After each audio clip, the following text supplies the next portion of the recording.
Misteri Pasar Setan Lau. Jangan pernah transaksi jika tak ingin tersesat. Di Gunung Lawu, tepatnya di area antara Pos 5 dan Puncak Hargo Dumila, terdapat sebuah lokasi yang disebut Pasar Dieng, atau yang lebih dikenal luas sebagai Pasar Setan. Konon, disinilah tempat berkumpulnya makhluk tak kasat mata untuk melakukan transaksi jual beli. Kenapa tempat ini dianggap begitu berbahaya bagi pendaki? Pertama, suara riuh yang menipu. Banyak pendaki yang mengaku mendengar suara keramaian pasar, orang tawar-menawar, langkah kaki, hingga suara peralatan dapur. Padahal di depan mata mereka hanya ada hamparan hutan belantara yang sepi.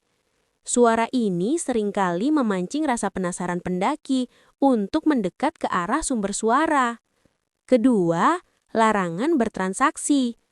Legenda yang paling kuat adalah, jika kamu mendengar suara pedagang menawarkan barang, jangan pernah berniat membeli atau merespons. Jika kamu nekat menawar atau menjatuhkan barang di sana, konon kamu bisa dijemput ke dimensi mereka dan tersesat selamanya. Banyak cerita pendaki yang tiba-tiba merasa berada di tempat asing karena tidak sengaja berinteraksi dengan pasar ini. Ketiga, area yang tidak boleh diinjak. Penduduk lokal dan pemandu gunung sering memperingatkan untuk tidak membuang sampah sembarangan atau meludah di area tersebut.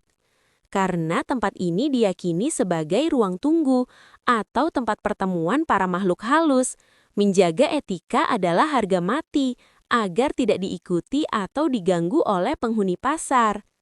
Keempat, sifat pasar yang berpindah.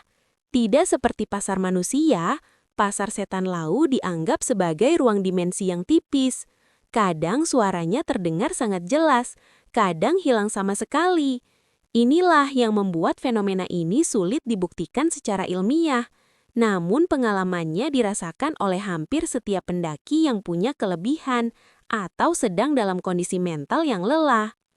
Coba tulis di kolom komentar, apa kamu pernah mengalami kejadian aneh di gunung atau mendengar suara-suara yang tidak masuk akal saat mendaki?